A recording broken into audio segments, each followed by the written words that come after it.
లింగారావు ఈరోజు మేము బీసీ నవచైతన్య వేదిక ద్వారా ఆంధ్రప్రదేశ్ రాష్ట్ర వ్యాప్తంగా 26 జిల్లాల్లో ఈ యొక్క అర్జీలు బీసీల సమస్యలపై అర్జీలు ఇవ్వడం జరిగింది. అన్ని జిల్లాల్లో ఈరోజు పల్నాడు జిల్లా కలెక్టర్ గారికి కూడా ఈ అర్జీ ఇవ్వడానికి వచ్చాము.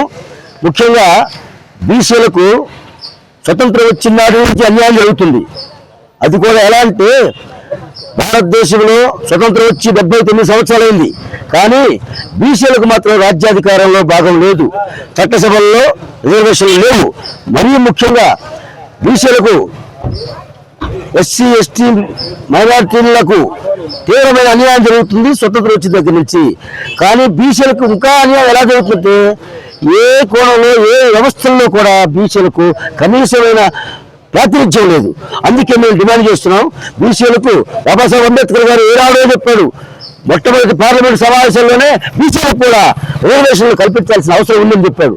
కానీ అప్పటి ప్రధానమంత్రి నెహ్రూ గారు అందుకు అంగీకరించగా, అందుకే ఆయన న్యాయశాఖ మంత్రిగా రాజీనామా చేశాడు. మరియు ముఖ్యంగా బీసీలకు విద్య, ఉద్యోగ, రాజకీయ రంగాల్లోనే కాకుండా ప్రభుత్వం ఏర్పాటు చేసే కార్పొరేషన్లు కానీ అలాగే జ్యుడిషియరీలో కూడా 50% రిజర్వేషన్లు కావాలని మేము డిమాండ్ చేస్తున్నాం. మొట్టమొదటి డిమాండ్. ఇక రెండవది, కేంద్రంలో రాష్ట్రంలో బీసీలకు ప్రత్యేక మంత్రిత్వ శాఖ ఏర్పాటు చేయాలని మేము రెండవ డిమాండ్ చేస్తున్నాం.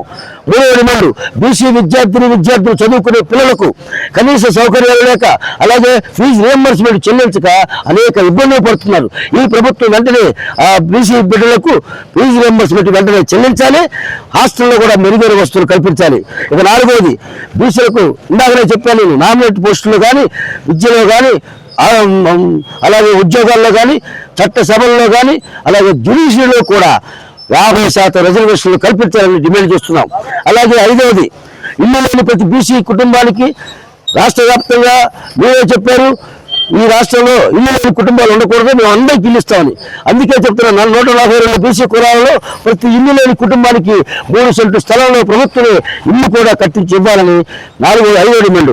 ఇక 6వ డిమాండ్ అయితే ముఖ్యంగా చేనేత కార్మికులు 18 కులాల చేనేతలు ఈ రాష్ట్రంలో 50 లక్షల మంది ఉన్నారు. కానీ చేనేతలకు ఈ ప్రభుత్వం కాదు, గత ప్రభుత్వం కూడా తీవ్రమైన అన్యాయం చేసింది. అందుకే ముఖ్యమంత్రి గారు గత ఆగస్టులో చేనేత దినోత్సవాన్ని ప్రకటించారు. చేనేతలకు సంవత్సరానికి 25,000 రూపాయలు ఇస్తామని. ఖచ్చితంగా 25,000 రూపాయలు వెంటనే చెల్లించాలి. అలాగే చేనేతలకు 200 యూనిట్లు ఉచిత విద్యుత్ అమలు చేస్తా ఉన్నారు. కానీ ఇంతవరకు రాష్ట్రంలో ఎక్కడ అమలు కాల.